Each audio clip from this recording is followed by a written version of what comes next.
How to edit text in Figma.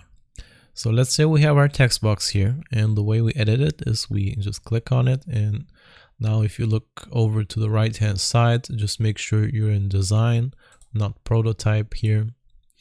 And if you look down, you can see in this text tab where we have all the options to change the text. The first one being the font. I think this one is pretty obvious. We can choose our font from here. There are tons of different ones to choose from. Let's go back to this one because I want to show you how many options this one has, because some don't. Some of them are just stuck at regular.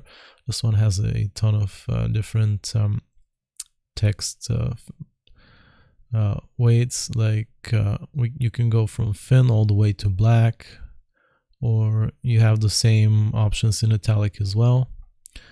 So let's go with bold. And from here we can change the size of it. You can just use the up or down arrow keys, or you can also hold shift down and it will increase in increments of 10, like that. From here we can change the line height, the letter spacing. This one is for the paragraph spacing. Here we have the auto width, the auto height, and the fixed size. The align left, align center, align right, and here we have align top, align middle, and align bottom. If you've ever used programs like Word or just anything where you can edit text, it's the same. I think you can get around to using those pretty quickly. I think they're pretty self-explanatory.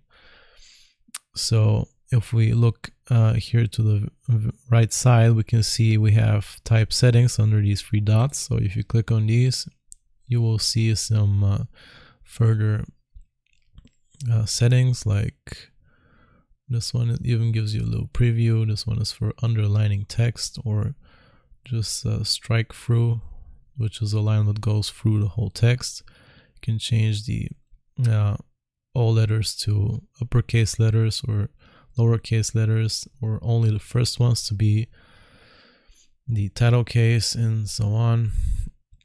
We have vertical trim, line style for this one, the paragraph spacing, the truncate text. And if we go here, we have details, indentation, paragraph indent, the letter case, and also the variable ones like slant. This one is not so usually found in other programs, so just want to show you this. You can also increase the weight in between those thicknesses. You can just go in between them from here. It's very useful. And that's it. That's how you edit text in Figma. I hope this was useful. Remember to like and sub, and I'll see you next time.